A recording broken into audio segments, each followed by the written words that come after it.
Season 2 of Scaling Your Startup is brought to you by OurCrowd helps you invest early in pre-IPO companies alongside professional VCs. If you're interested in investing, you can join OurCrowd for free at OurCrowd.com/twist. Netsuite. Don't let old software and spreadsheets slow you down anymore. Upgrade to Netsuite, the world's #1 cloud business system. Schedule your free product tour right now at netsuite.com/twist. And Silicon Valley Bank. For over 35 years, Silicon Valley Bank has been providing banking and financial solutions for every stage of the startup journey. Learn more at svb.com/twist. Hey everybody, welcome to Scaling Your Startup. This is our second season and our second episode today. We got a real treat for you. Two of the companies I've invested in that are focused solely on growth. Kately is here from Lately, and Mehak is here from Skillbank. She teaches people how to be marketers, and Kately teaches people how to write better copy and to manage their social media presence through AI. And they're going to teach you a ton in today's episode about being a better marketer and growing your business. Stick with us. Thanks, Jason. Today, I'm going to talk about TikTok and how we leverage TikTok to grow our startup's brand. My name is Mehak Vohra, and I'm the founder and CEO of Skillbank. And I have been making content since I was 9 years old. I was a content creator way before I was a startup founder. And naturally, over the summer last year, whenever we realized that we needed to start doing more marketing stuff for my company, Skillbank, we decided to go over to the content side and create content on TikTok. And in 3 months, we grew from 0 to 30,000 followers. And today I'm going to show you exactly how we did that. But first, I want to touch on what Skillbank is, because a lot of my examples today in this presentation have to do with how we built the Skillbank brand. So Skillbank is a career accelerator for marketing that's completely free up front. And in 15 weeks, we help people land a marketing job making at least $40,000 a year. So if you make under that, we did a really bad job as a company and you owe us nothing. The average salary coming out of our program is $70K a year, and our next cohort is starting on May 10th. So if you want to work at an agency or at a startup, head over to joinskillbank.com and apply, and we'd love to see your application. So to get started, we're going to be talking about how you can leverage TikTok to grow your startup and your business. And we're going to be touching on why you should be on TikTok, how do you define your brand, the trends that you should be looking out for, optimizing your videos, testing and repurposing your content as well. So why should you be creating content on TikTok for your startup? I personally believe that TikTok is the easiest video platform for business owners. And that's because there's a little bit less creativity involved compared to creating content on YouTube or Facebook. Instead of having to come up with a large majority of the ideas on your own, you want to look at who are the trendsetters within your space and copy their content or copy their trends and make those trends your own. The really nice thing about the TikTok algorithm is that it does the work for you if you create really engaging content. Engaging content will get people to stay over a long period of time, and TikTok will show that content to more people. The way the TikTok algorithm works is they're taking bets on what you're going to be watching as a user. This is very similar to how YouTube's algorithm works and how Spotify's algorithm works. They're going to serve you content in hopes that you click on it. And TikTok wants to see that you're going to actually be watching that video the whole way through. It's going to start off with showing your video to 100 people. If those people like, comment, engage, or just even watch the content the whole way through, they're going to be showing that to more people. They're then going to show it to 1,000 people, and then slowly that video is going to go viral. And you can see here with my TikTok views, it goes down and TikTok is testing different audiences. And then once it hits an audience cap, the video drops again. And they're constantly testing out these new audiences to see who's going to engage and who isn't. Before we move into actually creating your TikTok content, it's really important to understand how the platform works. On TikTok, there's two main pages that you want to look out for: the following page and the For You page. The For You page is the bread and butter of what TikTok's platform is. They're serving users new content from different creators on the platform. And the nice thing about the For You page is that it's conditioning users to look out for new content. You're not just looking for content from people that you're following. But let's say you like a piece of content, you can then follow that creator, and then that creator moves over into the following tab. Very similar to Instagram or Twitter or Facebook. On the following tab, you just see a feed of creators that you have followed. At the bottom of your page, you're going to have a sound. And every video has a sound, whether there's music involved with it or whether it's the creator just talking. And if you click on that sound, especially if it's a song, you'll be able to see all of the other videos that are using that sound. And then lastly, we have a text box. And this provides context for the video. And this is where you can also include hashtags to give TikTok an easier way of categorizing your videos and also figuring out who to be serving your content to. So, going into creating content, we want to first of all define your brand. And this is where it's really important to get this down very clearly, because if you don't understand who you're creating content for, it's going to be a lot harder for TikTok to define who they should be serving your content to. So for Skillbank, what we broke our brand into is a why statement and then also our user persona. Our why statement is to motivate and empower individuals to define their own path so that they can empower others to define theirs. And our user persona is people that are interested in entrepreneurship, people that are self-starters, and people that are really interested in marketing. And how this translates into Skillbank's brand is our videos are motivating content. We're showing zero to hero stories. We're showcasing our students. We're showing inspiring content to get people to realize that they can take their own path and put their life into their own hands. After you have defined what you want your brand to look like and who you are trying to serve your content to, you want to identify 7 to 8 creators that are within your space that are creating content that is hitting the audience that you want to hit. And you're going to use these creators to help you to define the trends that you should be creating content around. What you're going to see on TikTok is they have a search page where you can see content that's trending. That is going to be no help to you when it actually comes to building your brand on TikTok. Because what is growing on the platform as a whole is not going to actually be maybe what your niche is watching. So that's why you want to look to those 7 to 8 creators that are creating content for your audience and copy their trends and make their trends your own. So different trends to be looking out for. There's advice content. Sandy Lynn with Small Business Tips is a really good example of this, where her content is a lot of pointing and showing different types of pieces of advice. There's Haley Hoffman-Smith that's creating storytelling content. Her content's all around manifesting and sharing her story about how she's trying to become a talk show host. And then we have Pick and Peel Stones. And this is a product. And they have lava rocks that they put latex into. And it's for people that have dermatillomania. And they're just showcasing how their product works and where you can buy it. For Skillbank, we were following a few creators that were prominent in the marketing space and in the entrepreneurial space and then in the life manifestation space. So naturally, Sandy Lynn with Small Business Tips was an account that we were looking for to get ideas from. Follow Mario is another example of a creator that we were taking a look at. He is a marketing executive at H&M, and he also gives career advice to people that are looking to break into the marketing space. And then lastly, we really liked Haley's content because she has that storytelling element that not a lot of TikTokers have. And she's also talking a lot about how to chase your life path and make a life for yourself. So this is just an example of how we took trends that we were seeing and we started to make it our own. So we saw Sandy was creating a lot of pointing content. We saw Mario was doing the same thing. So we decided to do something very similar. And a lot of our content is just using this formula. After you've defined that formula, you want to now look into optimizing your videos, and you want to use trending music. And like I said earlier, if you're using music that other creators are using, it's a lot more easier for TikTok to show your content to audiences that really like that music. It just gives them an opportunity to categorize it and push that content out. You want to use hashtags so that way TikTok, again, their algorithm has a little bit of an easier time categorizing your content and showing it to the right audience.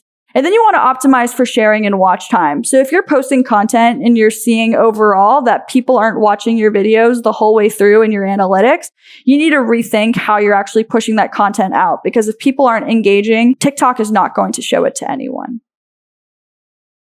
After you've defined the content formula that works for you, you started optimizing your content, you want to start pushing out content regularly. And I think Charli D'Amelio is the best example of someone who has created a content formula and then just started testing and iterating. She didn't come up with the dance moves that she posts on her TikTok on her own. She found really prominent dancing TikTokers in the space, started copying their dance moves, maybe making them her own a little bit. But because she's not coming up with those ideas on her own, she's able to post 2 to 3 videos a day and constantly show up in the feed. The thing with TikTok is, and this is actually just with any social platform in general, you are a video in a feed, right? People are going to be scrolling through. They're going to forget about you as soon as they're done watching that video. So you want to make sure that you're constantly pushing out content so you're staying top of mind for the people that are watching the platform. After you've started to see videos performing really well, you want to start repurposing that content on other platforms. So paid media is a really good place to turn to. With our first video that hit 1 million views, we decided to take that video and retarget people that visited our website on Facebook and Instagram. And we figured that if people were coming over to our website or we're seeing a spurt and we're also seeing a large growth in views on TikTok as well, they're most likely very correlated. So that gave us an opportunity to retarget people that had visited our website but didn't actually hit that application button. You can also take this content and repurpose it on Instagram Reels. On TikTok, instead of saving and downloading the video like it gives you the option to, you can actually save the video as a live photo and then convert it to a video in your photo library. And instead of having a big TikTok logo on the side of the video, it'll actually just put a little logo at the bottom. And that makes it a lot easier to share it on other platforms like Instagram Reels or on your Instagram story. Instagram Reels is very similar to TikTok. It'll show content in the same way to people that are viewing that platform. And it's just another place to post content. Some other resources to check out here. Creatorlibrary.co is a really great resource for helping you define your brand, with coming up with ideas and creating your video content. TikTok also has a small business resource center where they're pushing out articles and content around getting more views towards your product and what you're trying to sell. So that is how you can build your brand and leverage TikTok to grow your startup. Thank you so much. Everybody is interested in alternative assets, whether it's cars or baseball cards or NFTs, equity crowdfunding. And there is a lot of misinformation out of there. There's some deals that I wouldn't send my relatives or friends to. You need to be careful. You need to do your diligence. But you know what investors need more than anything before they start investing? They need a platform with a proven track record. And you want a platform that thoroughly vets every startup, every opportunity, and provides the highest quality deals. Some platforms will put out almost any deal. Other platforms are very selective. And the most selective, in my mind, OurCrowd. Accredited investors are in luck because OurCrowd has already vetted over 14,000 companies, but only 1 or 2% pass their diligence process. So, as far as crowdfunding goes, OurCrowd is the cream of the crop. They've designed it that way. They say no many more times than they say yes, and that benefits the people who are investing on the platform, the accredited investors. So they've recently invested alongside Jeff Bezos, SoftBank, and other top-tier firms, and the investment professionals at OurCrowd have already invested hundreds of millions of dollars in over 200 companies with dozens of exits. OurCrowd is investing in medical technology, breakthroughs in ag tech and food production, solutions in the multi-billion-dollar robotic industry, and so much more. The OurCrowd account is free. Just go to OurCrowd.com/twist and check out how great their filtering is. Read the deal memos. It's always free to do that, and you're going to get a free education. Highly recommend OurCrowd.com/twist. I'm Caitlin from Lately, and I'm here today to talk to folks about how to use writing in their social to scale the bejesus out of their startup. Are you guys ready? All right, so it starts like this. First thing we're going to do today is really just talk about who I am and why you should bother listening to me. Number one, I used to be a rock and roll DJ. So my last gig was broadcasting to 20 million listeners a day for XM satellite radio. So I certainly wrote a lot of commercials. And then, of course, learned how to turn listeners into fans, which is a big difference. That's exactly what turning customers into evangelists is about. And that's what we do, at Lately now, using writing to do that. I was also a marketing agency owner, so I got Walmart 130% ROI year over year for 3 years out of spreadsheets. Yay! You guys have all probably been in spreadsheet hell before. So I know the pain. Fascinatingly enough, what I learned about the neuroscience of music when I was a rock and roll DJ and the spreadsheet system that I created for Walmart is the bedrock of Lately's AI. So I'll just talk about that for a quick second. But the way that you listen to new music is your brain has to access every older song you've ever heard before. And then in order to place that new song in your brain's index, it's looking for familiar touch points. And so nostalgia and memory and emotion pile forth when you listen to music, right? And so writing is the same way, especially in sales and marketing. My job is to get you to accept and understand and like a new idea and to give you familiar touch points so that you trust me and you feel comfortable in the end giving me your money, right? So that's some of the ideas that we're going to touch on today as well. So Lately is software that does this, right? So we're actually the only social media management platform that creates content for you. Lately.ai is where you can learn about us. And we use the AI to automatically atomize any long form content. So podcasts and webinars just like this, or written as well. So it could be blogs or newsletter articles. And the AI brain starts to learn from every social channel you connect to it. And what it's doing is it's looking for all the content that you've gotten comments or shares or likes from. It considers that good. And it creates a writing model based on what it learns your audience already likes. So that when you feed the brain, it can place the same writing model on top of that content and look for those hot quotes that it knows you're going to get the highest engagement from. So Gary Vee, you guys all probably know Gary. If you don't, I will point him out for you here. This is Gary. He actually launched an entire new channel, a Twitter channel that's fueled 100% by Lately's AI and nothing else. And these ideas, these copywriting ideas that are the bedrock of our AI, get Gary a 12,000% increase in engagement. I'll say that again, 12,000%, right? Because they work. And the good news is you don't need to have Lately to do this. You can do anything the manual, hard and long way, but we'll walk through the processes of like how the AI is learning and how you can do it yourself. So why do you care? The reason you care is because bad writing skills are incredibly expensive in social and everywhere. Companies waste $400 billion with a B dollars in the US alone on bad writing each year. And that's not just outwardly in social and any kind of marketing or sales, but also the internal message. So just thinking about how you communicate with your employees and how much back and forth there is because people aren't communicating or writing, very well. And while video, yes, is prevalent today, really everything comes down to the text, whether it's the transcription of the video and then the headlines that people use to describe it or write over it, or text messaging, writing an email, even leaving a sticky note to get your husband to take out the garbage for you. Everything boils down to text, and it's really the DNA of how we all communicate, right? When companies are feeling this pain, they're actually sending their employees back to school for remedial writing training, which to me sounds like horrible torture from hell. You don't want to be in a remedial writing class or any writing class. So just thinking about like how this little soft skill, people think of writing as a soft skill, actually now has become one of the most important skills that anyone across your team, whether it's marketing or accounting or HR, can have. So the tricks we're going to talk about today can be used not only in social, but pretty much everywhere. I call them Kately's social writing rules. So my team calls me Kately. I'm Kately from Lately. They all have to use these rules. They shame each other when they forget to. So it becomes addictive pretty quickly. In fact, my customer service head, Lauren, said that she recently outwrote another customer service person from a company and got $1,000 in credit for a return that they originally didn't want to give her by using these rules. So these rules are the same rules that are the bedrock for Lately's AI that we discussed earlier.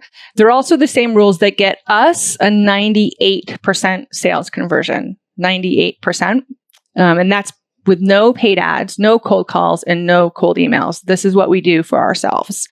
These are also the same rules that got us from 24,000 MRR to 95,000 MRR in 12 months. So it's all about how to use writing to scale your startup. Are you ready for the rules? Here we go. Number one is a great rule that actually, Jason, you were reminding me how valuable this was when we were pitching. And I was thinking about the word think and how weak that can sound, especially when you're pitching to investors. And other female advisors reminded me of this as well, right? And so I feel like my female friends are most guilty of this. But when you're writing, you want to use powerful words that credit you as the authority of the subject, whatever it is. So don't undercut yourself with weak words. So weak words are need. The needy team needs, right? We need your money. Think, like I said, you want to do no. I just wanted to say something, right? See how that's a little fluffy there? Probably, maybe, possibly. These are all kind of teetering words. Now, there are places for these words. Sometimes in customer service, when you want to put yourself on the down foot to, make yourself feel more accessible. But this is a general idea. You want to be the boss of what you're saying and be the authority. This one's my favorite. So I'm probably going to make a lot of people blush right now because most people get red in the face because we're all guilty of this.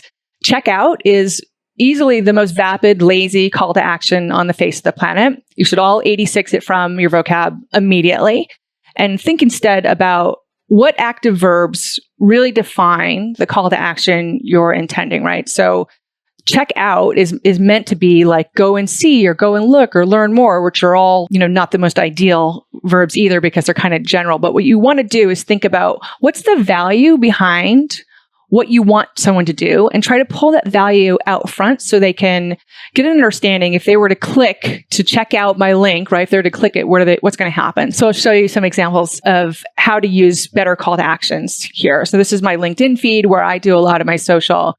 And I'll walk through each of the parts of this. So the call to action here it's not even really a verb. I'm just saying more real talk for entrepreneurs and underdogs with my rad pals, Jim and Chris. So I'm sort of even avoiding a direct call to action and making it more a little bit tricksy here. Like I like this technique a lot because I feel like it's subtle. It's not selling, but it's selling, right? A couple other things that I do that I'll break down in the slides as well, but just to go over them while we're here. So is a tactic, right? I'm trying to make you feel like you know me already. I'm bringing you into my orb for trust.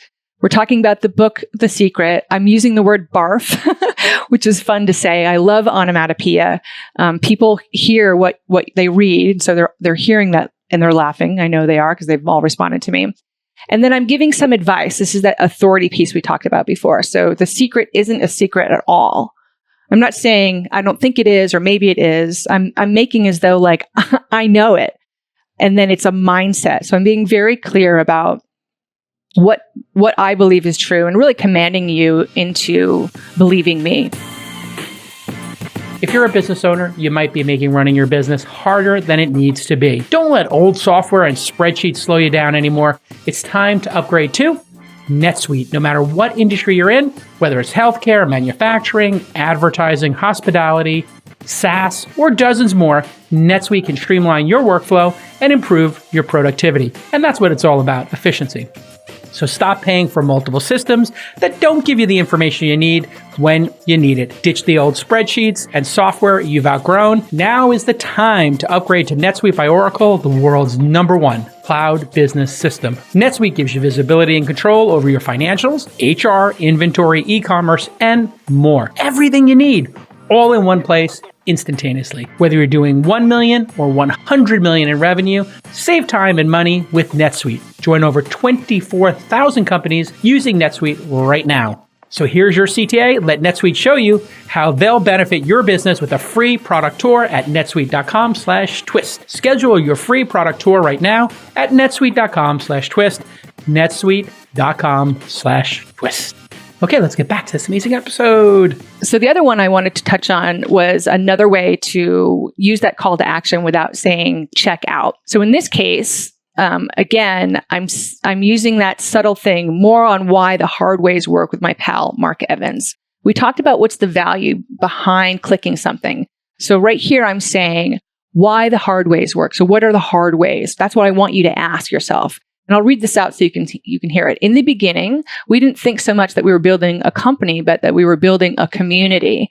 So all of that is also meant to be controversial, right? Because, why wouldn't I think I was building a community, which that's what everybody thinks or a company when you're a startup, right?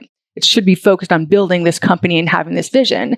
And what I'm saying, that our vision was more of like a culture, a hangout place, right?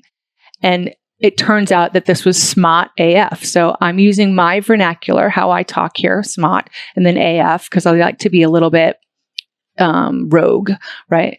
And then I love using the parentheses as well, because this is a statement under the breath, if I don't say so myself, with a little rock hand. So visually, you have the parentheses, you've got the ellipses, and then you've got my arrows here that are all pushing you, like a very visual call to action to click this and find out, what are these hard ways. So I'm going to go back to some of the rules, and you'll see that a lot of the rules are combined in the things that I'm saying, and you'll see why they overlap. So another one is don't bury the lead. You want to ID that call to action right off the bat. Everyone is very impatient, and in school they taught us, if you'll remember, when we were writing an essay, for example, that you have this long introductory paragraph or two, kind of laying out, some preparation of when your ideas are going to come together. And then at the end, the very end of the paper is when like the whole, exciting revelation comes. So that's not the way people write or read anymore. You have to put it all up front. So what I like to say actually is that writing is 4 parts editing and 1 part vomiting. So you vomit first, you get it out all in the page, and then you want to spend the hard time editing, right? And the reason that you want to do that is because most people do bury the lead right away. So you want to think to yourself, okay, the first 2 sentences, the first 5 words can probably just be 86 altogether. And then you'll get right to the meat of your message faster. So for example, I'm a Tom Petty fan. I get my hair cut like Tom Petty by accident all the time. And so I'm saying, here's the difference for you. You have to see The Last Dance now versus see The Last Dance now. So do you see how I don't need this in the beginning? I can just get rid of that. And then here's the bonus. I'm actually creating a call to action out of a sentence, because when you push the verb first, you get that command vibe going on. You're the authority, right? It's all about getting people to do what you want them to do. So the next one I wanted to talk to you guys about is using negative calls to action in the place of positive ones. This one is pretty tricksy, but it works super well. And it doesn't mean having a negative message like, I don't like you. It means just taking the verb and turning it into the negative form of itself. So remember to follow these rules versus don't forget to follow these rules. What's great about don't forget is it shames people. It's this terrible thing that kind of keys into the little child in all of us to go, ooh, did I do that? Right? And it makes you check yourself pretty quickly. And it's something that I use all the time with my team and even customers as well. But it's a good way. You can test it to see how it works with yours. I mean, it's pretty easy to A/B test don't versus the positive version of it. But you'll notice that there's a lot of tricks that we're going to go over here that are on the psychological testing side. And that's one of them. Another tricky thing that I love to use is why and because. So there's the journalist questions, right? Who, what, where, how, why, when, right? All of them are great because there's a question mark, and a question mark is always super handy in any social writing, because when there's a question mark, it's a visual cue that there's an answer coming and everybody wants the answer, right? That's our default. So why and because are especially great for that. Why wants to be resolved, and we expect why to be resolved with because specifically. So we're instinctively looking for that resolution. Now, it might be in the copy itself, or it might be they have to click the copy to get the resolution.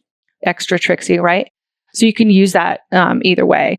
The trust is the big thing here, because as a word itself has been known to instantly imbue trust on the user, because when you resolve because, you give someone a reason, because I said so, or because, the milk in the fridge is stale.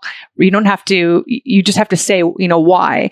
And by giving people the why, like I think about this with my team all the time, my tech team especially, they're very empirical. And so if you say to them, I need an answer for this customer now, that doesn't fly with them. But if you say, I need an answer for this customer now because it's a $20,000 MRR sale that we're going to lose, then they respond to that, right? So you think about this with because as well. It also, by the way, causes a pause at the start of a sentence, which is generally where we use it when we talk. And the more you write like you talk, again, more people will trust you. And we'll focus on that one a little bit more in a second. The other benefit, the question mark that we talked about before, anytime you can give any visuals that aren't just words, aren't just letters, you win because you want to grab the attention of people, and you have to use all kinds of tools to do that. So I'll touch on that as well. Another sneaky little trick is one we learned from Shakespeare. It's called the royal we, the royal you. And that has to do with sort of forcing people into feeling they're on your team or to put themselves in your shoes, right? So number one, you want to avoid I whenever possible. And this is hard to do. And it's a good part of that vomit edit rule. So once you vomit things out, you want to go in and look for, have you used I all over the place? Try to 86 that and replace it with we or you, or just start with the verb in the sentence altogether, right? I makes people feel that it's all about you, the talker, and not about them. And sales are all about other people. Marketing and lead gen is all about listening and putting the other person up front.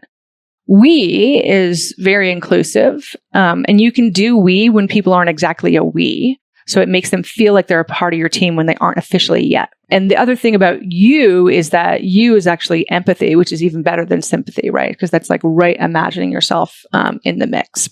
This one's my favorite one. It comes from radio, and it's read what you write out loud. It's the best trick in the book that anybody can do anytime, all the time. When you read, as we were talking about music and how the neuroscience of music works, I want you guys to think about your voice as a note, like a song, right? Because it has a frequency. And when you read text, you hear the voice of the person on the other end. So it's my job as the writer to make sure that the voice you hear is the one I want you to hear, the one that's going to make you buy my stuff or share my message or comment on my link, whatever it is. For me, for example, I have what I call resting bitch voice. Like when I write, so I constantly have to use a lot of emojis to tamper that down or to lend some humor to it. One key test you can do is by reading out loud is thinking about literally how your mouth feels when you say words. So I love this example. I shop at West Elm, and they sent me this coupon in the mail, and it says, this certificate is issued for reward purposes and is a duplicate of the certificate you received by email. Kill me now, right? So what they're really saying is like, hey, ding-a-ling, we sent you a copy of this coupon via email. You can't use both, right? But instead, duplicate of their certificate. You guys can hear me having a hard time saying that. And when you slow people down, when you make it harder for them, they get annoyed, then they don't trust you, and then they don't want to give you your money. This Week in Startups is brought to you by Silicon Valley Bank. What's next? What if? Are we ready? Now what? These are the questions that can keep a founder up at night, and no one understands this quite like Silicon Valley Bank. For over 35 years, Silicon Valley Bank has helped thousands of high-growth companies by providing scalable financial solutions, along with the insights and expertise that many other banks just can't. From healthcare to hardware, software to infrastructure, SVB works with companies across the innovation landscape at all stages of the journey, anticipating their needs even before they do. And by providing access to insights and in-depth reports, SVB can help you make more informed decisions and assist in turning your great idea into a great business. Which could be why 50% of US-based venture-backed tech and life science companies bank with SVB. Learn more at svb.com/twist. Silicon Valley Bank, built for what's next. So you want to think about what's human, what's that natural language, what feels comfortable to you. And then also it's a great way to catch mistakes, because when you read it out loud, you get embarrassed quickly and you're like, oh no. I want to show you an example of that here. So I'm writing, sales peeps, mold your scripts to your own voice. Otherwise you sound fake ass and untrustworthy. Plus other tips I learned from a former life in broadcast radio, page all the way down. So a lot going on here. Some of the tips we touched on before. I'm saying mold your scripts into your own voice. So I'm starting this sentence with a verb. I'm commanding people. I'm using my own voice here. I say fake ass. I'm not saying everybody can do this, but I do. I'm emojiing it. So it's clear that I know I'm using a word that's a little bit maybe wild for LinkedIn. And I'm justifying what I said, like because isn't here, but the because is implied, right? So that again gives me that authority. I've used the parentheses for some visual cue, that under the breath thing. And then I love to use the to keep that ball going. So there's a motion towards clicking the link. So along the note of that visual cues, so I've touched on the parentheses and the ellipsis and of course the emojis. I want you guys to really start thinking about how you write the same way you think about food, right? So how it looks on the plate totally is part of the appetizing, process. And writing is the same way, how it looks on the screen. We often forget that we have some amazing tools, all of us do in our toolkits on the keyboard or the keypad. So whether it's numbers, so using the number itself, you don't have to write out 23, use 2, 3, or M dashes or brackets, slashes, all capital letters. All these things, italics, give you the ability to really wield the power of that keyboard over the pen, so to speak, with that authority we were talking about before, and to communicate your voice, the persona that you want people to understand and trust and, open their wallets to, right? That trust thing, we've talked about it a few times here, and I'll keep bringing it up because trust is the commodity that we all wield, whether it's on social or when you're slacking with your team. And so it's really important to think about how people are perceiving the words that you write in order to get them to do what you want them to do. This rule is one of my favorites. It's the golden rule. Hopefully you learned this in elementary school. You want to have compassion to everyone you're communicating with on social or anywhere else. And remember that they're humans just like you. Maybe they, got into a car accident the other day, or maybe their daughter is giving them a hard time about doing homework, or maybe their boss is, driving them up a wall. People have lives and you're not the only thing in it. And when you go at them in your social marketing with empathy, with sympathy, you give them permission to be themselves. And then you make that line between trustworthiness tighter, stronger, and of course faster. You just get there quicker. The sale goes quicker. So you want to put yourself in someone's shoes whenever possible. This is why that reading aloud tip is so important. So you can really feel and hear how you sound to others, and think about really what you want to be understood on the other. What's your objective on the other end? And we're going to touch on that shortly as well.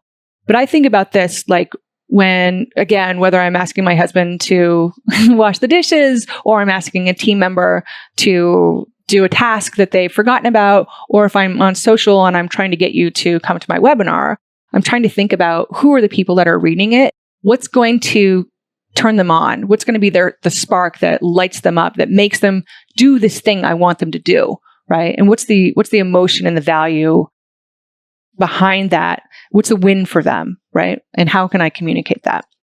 So one really super easy way to do that is to think about time zones. So what we find is that a lot of people can't do math. I was a fiction writing major. I can't do math either. And just the simple act of giving people more time zones to choose from is a huge way to just say, like, I get it. I want to be helpful to you. By the way, all the tips we just talked about are here as well. Do you know the 56, the number actual magic words? You can hear me saying this. I got the magic hat in there. Drive sales, word so powerful that the United Nations consults this guy. So I'm now giving him some authority. So you guys why would you bother listening to this name that you don't even know? Well, because the United Nations pays him to tell them what to do. That's kind of awesome. And then all the other little tricks that I talked about earlier. So this is the one I always save it for mostly last, even though it probably should be first, but it's the idea of writing with a clear objective. You want people to do something, and there's no shame in that. And I find especially women that I know do have shame about that. So stop that. There's no shame in making a sale or using marketing for lead gen, which is what you should be doing, right? There's a reason why you're writing this social post, and it's not to share with people what breakfast cereal you're enjoying or not enjoying. It's for lead gen. I mean, it really should be. So you want to identify what the objective is and work backwards. I like to think of the micro goals first, right? So in social, there's only two objectives. They're conversion, which means like a click, or reach, which is a share, right? So it's very easy. Click or share. That's all I want you to do. As a smaller company, it's much harder to get people to actually click any content because they don't trust you yet, but it's very easy to get them to share. When people are sharing, they're doing it because it's about their ego. They're taking credit for what you said, really, right? So it's kind of like when someone recommended you a great album in college and then you share it with your friends, you get the credit, not the friend who started the thing, right? So think about that. Is what you're writing touching on the ego enough to give someone a reason to reshare this and look good because you're giving them, that little golden nugget. And then clicks, by the way, like I said, it's harder when you're a younger business, but except for in the case of how-tos. So how-tos, click galore. So anytime you can write a blog that's like a how to do your hair or how to write copy smarter and more effectively, whatever it is, videos, podcasts, whatever, how-tos are super win there. The last thing I wanted to remind you all to do is to dog food your own marketing. And that means that everyone in the company should be sharing and liking and following your brand on social and wherever. If you can't get your own employees to do that, you're hopeless.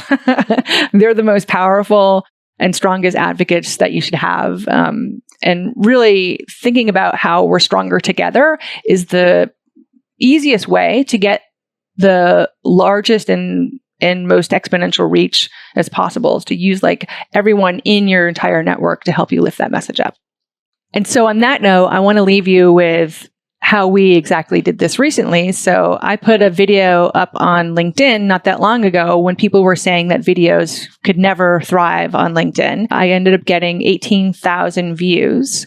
And the reason I did is because I have a channel that I started inside our company Slack, where I will post a link to something that I wrote about, and I ask my team to go and comment on it. And then we ask other people to comment on it as well. It's super unscalable, right? Scale the unscalable. It's hard work. You got to go and by hand ask other people to help lift your message up. But as a result, we got incredible leads from just this, right? And it made it so that we hit our $1 million ARR goal in January. All right. Great job, Mehak. Great job, Kately from Lately.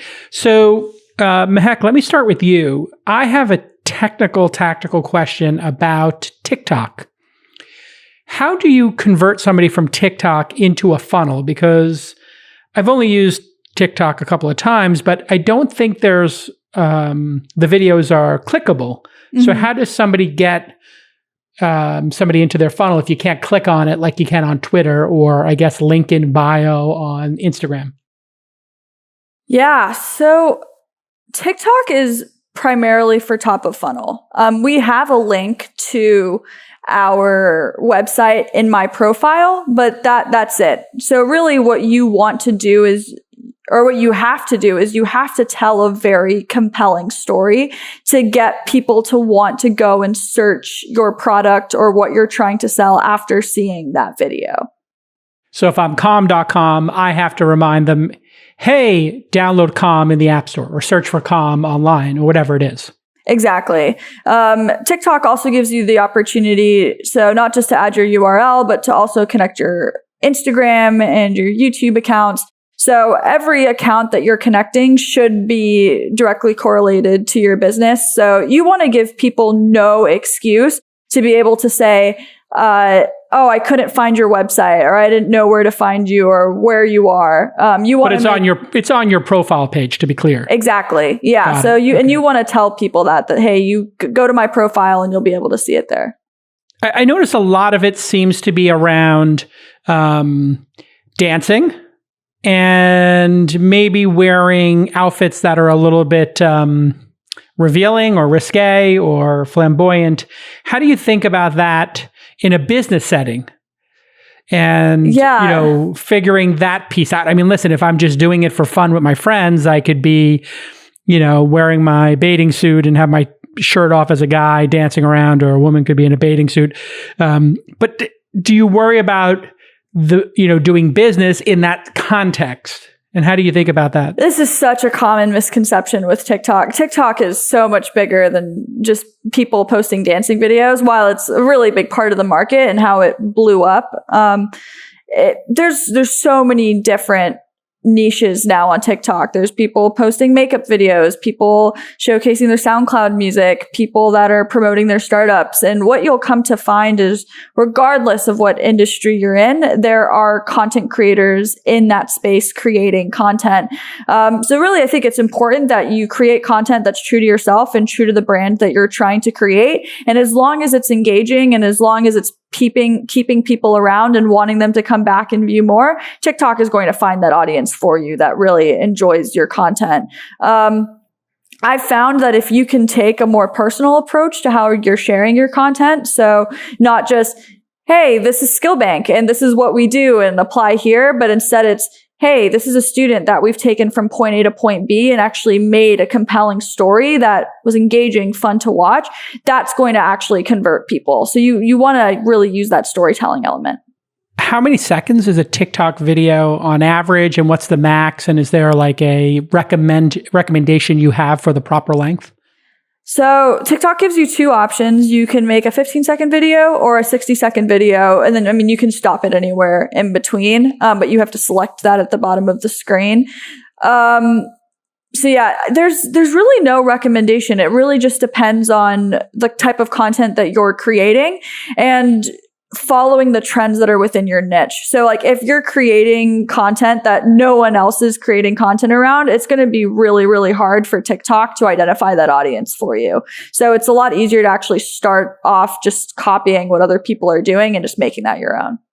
What's with that robotic voice on TikTok where they say, tell me you're a marketer without telling me you're a marketer? Yeah, the Siri voice.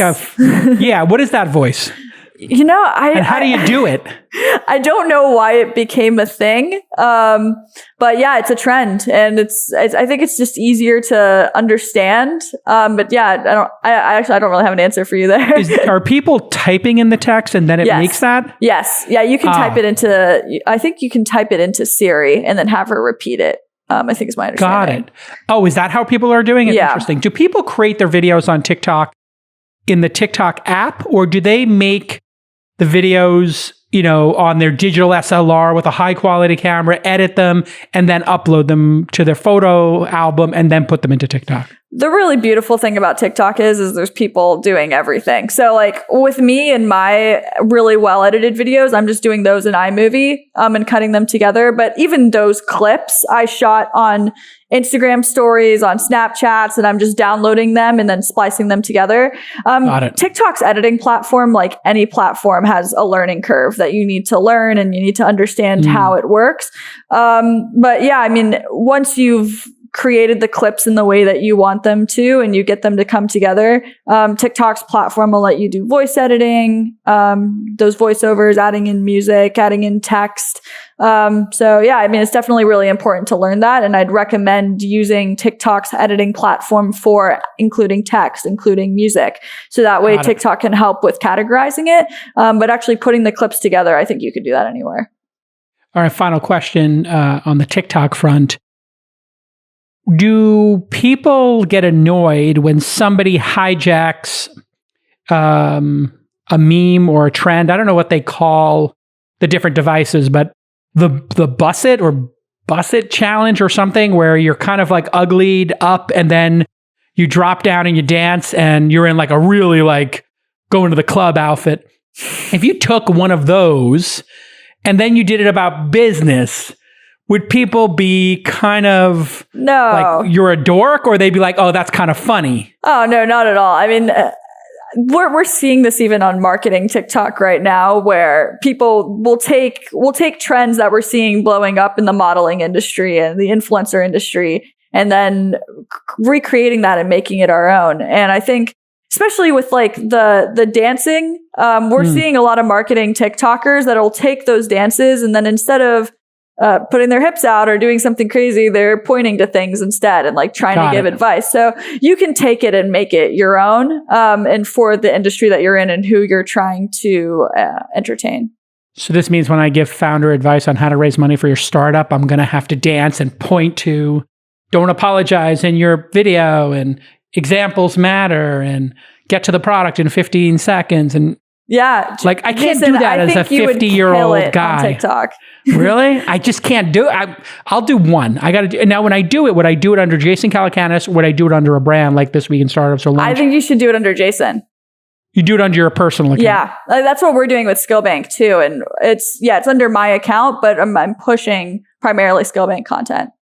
All right, Kaylee from Lately, what do you think about being cheeky or spicy or confrontational even on like the Twitter or LinkedIn as a brand? Thinking of like Steakums, I've never had a Steakum, but apparently Steakums is like interjecting itself into, you must have seen this where they're like talking to Neil deGrasse Tyson. It's like, oh, science is whatever. And then Steakums started dunking on him. What do you think of when brands start acting cheeky and confrontational or otherwise mixing it up on social media? You know, it's weird because I think I'm hesitant just like you are, because if it feels awkward to us, it's not working. Right? And I feel like you can't make a brand a human. You can't do it. You can only do, as Mehak was saying earlier, you can use the human to talk about the brand, right? So I feel like they're cottoning on to it. They're Johnny come latelys, right? They already realized that like, oops, we bored you guys to tears with our brand. Now we're going to try to inject some human in it. Yeah. Yeah. It's, we'll have them cut it in, but this like Steakum saying log off, bro, to a Neil deGrasse Tyson tweet. It was just, I found it kind of weird and, but interesting because we're talking about it. So to a certain extent, it did capture some imagination. And I wonder too, Jason, who's the audience, right? If the audience is like a 14-year-old boy, then maybe, a talking piece of bacon is a good idea. I don't know. I'm compelled to buy a Steakum now because I don't know what it is exactly. I think it's a frozen Philly cheesesteak. But anyway, I'm intrigued by what even a Steakum is. But I don't know if it comes with the bread or it's just the meat or it's frozen. I have like a lot of questions now about Steakums, as it were. You're making me hungry. Exactly. Maybe but I will say though to cheek, by the way, like I'm pro cheek. That's my brand, obviously, and it's because we knew to leverage what we already had. So I came from a land of 20 million listeners. Why would I flush that down the toilet? Let's take the brand of Kaylee that I already made and use it for Lately, right? Which I think is a mistake that a lot of entrepreneurs make right off the bat. Is they hide themselves behind the curtain and they think that the brand has to be everything. But when you're starting out, you don't have anything except for your own network, right? Yeah. So when you think about the frequency at which you should be engaging with your audience, and what type of content, if you were working and consulting with somebody who had a startup, how would you advise them as to the frequency of tweeting? There are some people who write one tweet a day and they just craft it really perfectly. And then there are other people who are up in people's replies and tweeting 25. I'm a 20 time a day tweeter, just randomly talking about stuff that comes to mind. What do you think? Is it the sniper approach or the machine gun approach? It depends on the channel that you're in, because the algorithms will prevent you from being noticed if you're going crazy in some places. So like LinkedIn, for example, they just changed a lot of their rules. And we know that it's once a day is when you can publish there. That's it. Whereas on Twitter, you can easily get away with 10 or 20. As far as the feeling or from the person reading it, so I'm not glued to your Twitter channel all day long, right? So the chances of me seeing all 20 messages are almost none. And it's the same idea like in radio, right? So we used to play the same song 300 times in 1 week, hoping that you would hear it once, right? So that's, I think, another misconception that people make, is that just because you push it out there doesn't mean people see it. In fact, mostly they don't. So you have to do it often, but you want to do it with a lot of variance. So people, the few super fans you do have, don't feel, to your point, oversaturated. Do you like the idea of, Kaylee, having the entire message exist on Twitter in a tweet storm or in a long LinkedIn thread and into the comments? Or do you like the idea of something short and punchy and getting people to click over to your website, to your blog? Which is the better practice? For me, it's short and punchy because that's just how I think. I also like the tease. I like the idea of a tease in anything, whether it's a movie trailer or, I mean, I'm the kind of person that totally reads the last sentence of a book and then tries to figure out how the whole thing unveils, right? Because I think that's more compelling. It's more human nature. Also, I'm busy and I don't have time for the vomit, other people's vomit, right? I mean, that was a really interesting metaphor. Vomit it all on the page and then edit it times. It was quite graphic, but I do, to a certain extent, agree with just let it all out and then you can always delete stuff as opposed to forgetting some great idea. I also do like your read it out loud. And I have a little habit that I do, which is not only do I read it out loud, almost every app now has built-in text-to-speech conversion on a Mac, a Windows, your iPhone. You know, you can just highlight something and say, speak the text. And sometimes you have to go to accessibility features to get that, but it's almost universally, available, or there's Chrome extensions for it. And I find you don't have any typos and you get to really hear what it's like in somebody's brain. You also, if you've got writer's block, what I always tell people is just put on your phone recorder and start talking. Or there's this really cool app called Otter, OTTER.ai, which you can use in Zoom for a transcript, or you can use it on your phone for a transcript, or in a meeting. If you just start talking to it and get the transcript, you might find conversationally that you say it more elegantly in conversation than you do when you're trying to construct a sentence, if you're not great at sentence construction. Mehak, what is the proper amount of text to put on an image? And is there any secrets to the copy? Because it is really brief, it seems like 2 or 3 words, but I saw some in yours where there were like 2 or 3 sentences. Is there like a best practice around that? So some people will put closed captions on their videos where, they'll just annotate what they're saying. When I'm including text in my TikTok, it's to actually just bring main points home. So it's like, hey, I dropped out of college. So then I go and tell a whole story, but the text is going to show I dropped out of college. Just try to the thing is people are scrolling through TikTok, usually listening to audio. So you don't need to annotate it. We're starting to see people doing that to help out with people that are deaf and can't hear. But if you are going to put minimal text, I think it should just be short and punchy points to bring the video home. Do you guys have any questions for each other as marketers, who one has a school on marketing and the other one has tools on marketing? You have questions for each other? I'm curious. Was there anything in each presentation that you wanted to ask each other about? Yeah, I'm curious how, Kate, you think about LinkedIn as a platform for marketing and how you look at your your scheduling for LinkedIn. For context on me, I actually used to run a LinkedIn marketing agency. We would pull in between 2 to 5 million views a month on the platform, just pushing out content. And I know the algorithm has changed quite a bit in the last few months. So I'm curious to hear how you think about your cadence with LinkedIn now. Yeah. So thanks. It's our primary source of lead gen right now, just because it's so easy to connect with people and relate to them.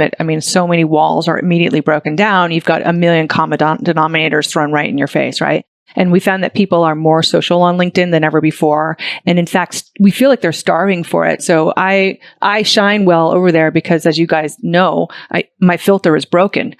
So it's easy for me to be a little bit, stand out, right? Just by being unpolished. But yeah, so the recent changes have shown, for example, if you publish twice a day, your second post will get no views at all, right? We game the system to Mehak. So we, almost everything we post, we have an army internally that's commenting and liking and helping, push it up. That's how we got Gary Vee as a customer is the same idea, just gaming it.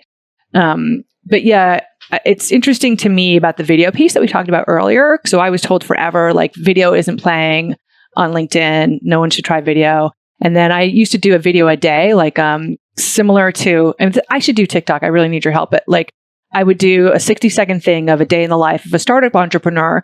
And what was amazing is people love it when you cry. So those are the ones that got the most, anything I could talk about that was like upsetting about startup life whatsoever. So that video of me smiling about hitting $1 million ARR was shocking to me that we got so many views, because it was like the opposite of all the data that we had before on LinkedIn. So the answer is really, I don't know. We're totally experimenting and seeing how it works. What I would ask you is, I think Jason really touched on it. Like, I'm putting my toe in the water on TikTok, and the only reason I'm not doing it more is because, frankly, I don't have time to edit and do all those components. I mean, a lot has to go in for what you're doing there. And I'm not sure who the audience is on TikTok, because my audience is generally seasoned marketers who are long out of school generally. Right. And I feel like TikTok is younger, except for apparently Stevie Nicks. Yeah, no, TikTok is great. If you're trying to reach a consumer audience, there are people that are creating content for marketers that are a little bit more seasoned. I think it just comes down to the type of content that you're creating. And then you're probably going to see people that are making more serious content, not following the like rap trends or the dance trends, because those trends are going to people that are younger and that's more consumer friendly. We are seeing a trend though towards people making meatier TikToks. So it's like, this is how you do X, Y, and Z and how you set up a funnel. And people are starting to look at TikTok as being an avenue for sharing those tips and sharing those ideas. I think there's an audience for everyone on TikTok. It's just about finding them and then creating that brand for yourself on that platform. The really nice thing too is you can actually take that TikTok content and repurpose it on LinkedIn. We've gotten like a few thousand views just doing that on TikTok and repurposing that. And it's interesting because it's like with TikTok, as long as you're telling a story, it's engaging. People are going to go through and watch it. And if people are watching it there and you're making them stop and actually engage with it, it's a pretty good test to actually see that it's going to do well on other platforms like LinkedIn and Instagram and Facebook and Twitter. Do either of you have thoughts on, Clubhouse, casual audio, Twitter Spaces, and the new spaces that are coming? Reddit is launching one. Slack is going to have one. Obviously, it's built into Discord, and Racket.com, which you can follow me at racket.com/Jason, Austin's new company. Yeah. What are your thoughts on these platforms as marketing or top of funnel or middle of funnel? I wonder if we're the opposite. So my thoughts are I'm completely allergic to it because I already did that career.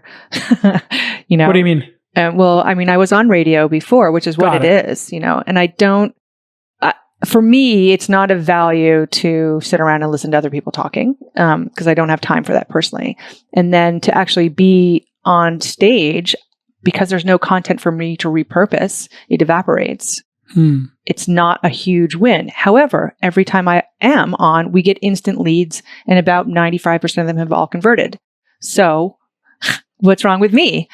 I should figure this out. Well, yeah. I mean, I think the difference is if you look at it as I'm going to just start a casual room and leave, that's one thing.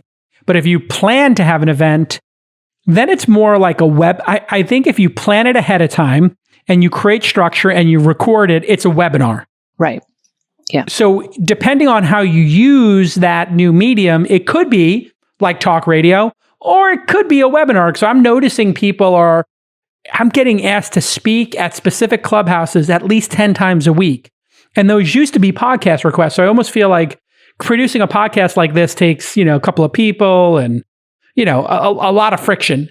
Yeah. But producing a clubhouse takes zero friction. So maybe people are now starting to make these more planned events. Mehak, you had a thought? Yeah. I mean, Jason, I think you hit it right on the head. I think Clubhouse is a really great place for podcasts, for scheduled events.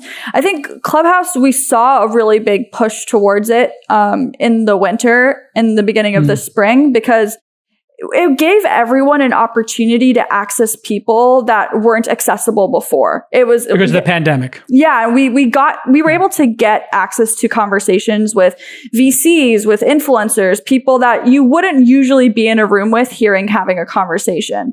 And now that we're out of the pandemic, or we're getting out of it, and people are moving off of Clubhouse, I'm starting to see that Clubhouse is kind of dead compared to where it was a few months ago, because people are actually having those conversations in real life. So I think Clubhouse is good if you're trying to schedule out events and you're trying to get people engaged that are within your community.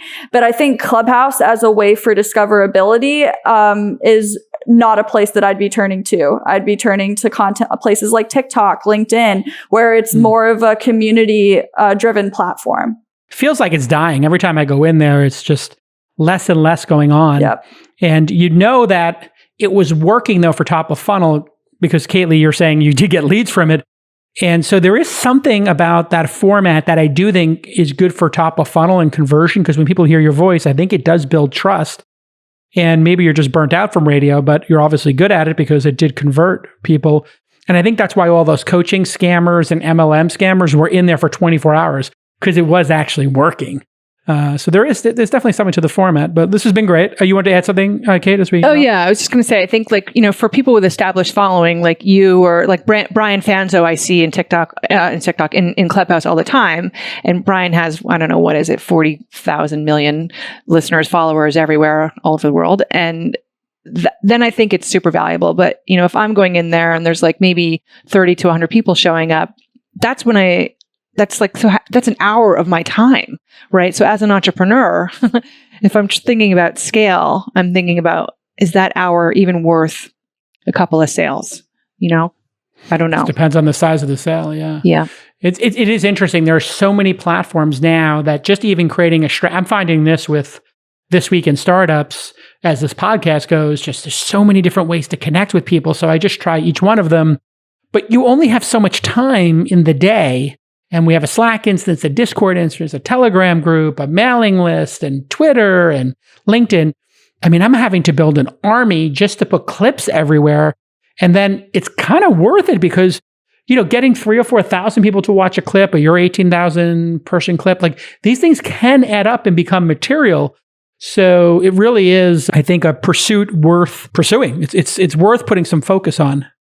The one thing I will say is that what I love about the medium, and sorry, Mehak, because I love video too, but specifically about audio only and text only, is the theater of the mind is required, right? So that means that the listener/reader has to do some work in order to participate with the message. So it's generally a more, I find the conversion is higher because there's some commitment on the other end, right? So I think what Clubhouse got right in the beginning was something that everybody wants, is that the pullback of the black curtain. That's people were not peeping Toms, but what's the audio version of that, right? And so that's sexy and interesting. I think what it tells us, and this is what Mehak was pointing out earlier, is like, take what you learn in one medium and use it on the others. Yeah. Repurposing content is clearly a huge win. So we started doing podcast notes for This Week in Startups, which were basically, what did you learn in the episode?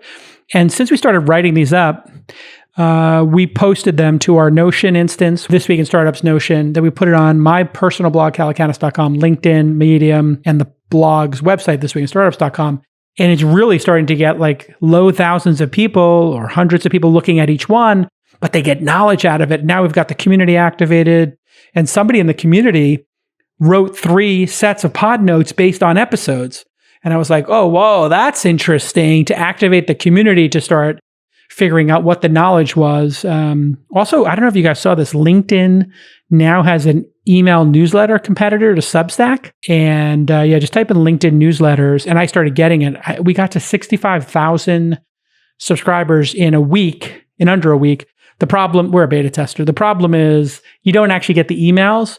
They obscurify the email. So they send the email out to people's inboxes from, which is a feature for users. I think they don't have to give up their email to get these newsletters. So I feel like newsletters are the next big thing too. So it's like whitelisted because it's LinkedIn. So everybody is opening it already, right? I think so. I think you don't have to worry about giving your email to a marketer or to a website that then just starts spamming you too much, and LinkedIn becomes the way to manage all your newsletter subscriptions. So I think it's going to do very cool. They told me they have like CCPA, the California Privacy Act, and the Euro Privacy Law to contend with, which I understand.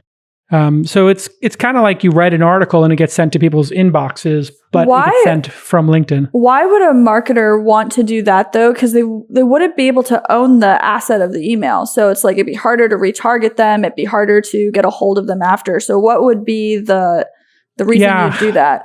I think it's similar to YouTube in that, you know, when you're on YouTube, you don't get the email address of the person, but YouTube has so much volume of users that you kind of get caught up in the algorithm.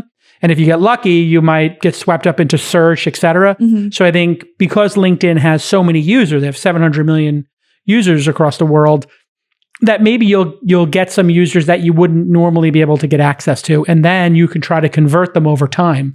So that's my goal on YouTube, Clubhouse, and all of these things.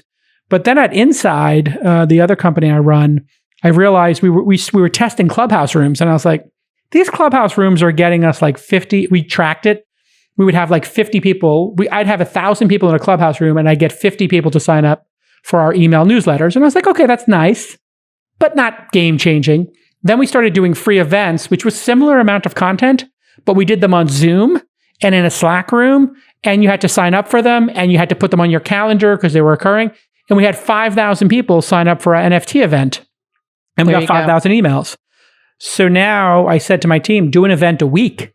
Yeah. Every newsletter should have a monthly event. We have 15 newsletters. So we could wind up having 15 events a week. So maybe it's every 2 weeks for each event. But we're going to start doing these events in parallel to the newsletters because people sign up for the events, we get their email. So on that note, Jason, one of the things that I don't like about Clubhouse is that there's no chat, right? So you can't really have background conversations. It's so annoying. And so what we do for all of any podcasts that I do that are live or webinars or any that we host, my whole team seeds the chat and gets people, their job is to get other people to actually be chatting while I'm talking. How do you do that? We start with the simplest thing. Where are you from? How's the weather? Oh, wow. So that's a great prompt. It's so great. And I do it throughout. And so I do, this is old school. Remember how when you used to go to South by Southwest, they would have Twitter, a whole screen next to the panel on stage, right? And people like Gary Vee would address Twitter during the conversation. So back channel. Yeah, we do the same thing. And we found exactly what you said. So like we get way more leads when we have that conversation going in the background. That was it the third party in the room? I don't know what it is. Third voice in the room. And just also by acknowledging people's names, oh, hey, what's up, Mehak? How you doing, Nick? Hey, Jason. People love to hear their names. Yeah, people love to hear their names. All right, listen, this has been amazing. You're great marketers. Great to be in business with both of you. Thank you for letting me invest in your companies. Continued success. You can follow Mehak and Kately. You look in the show notes. You'll find it all there. And then this podcast is at thisweekinstartups.com/scale. All right, we'll see you all next time. Bye-bye.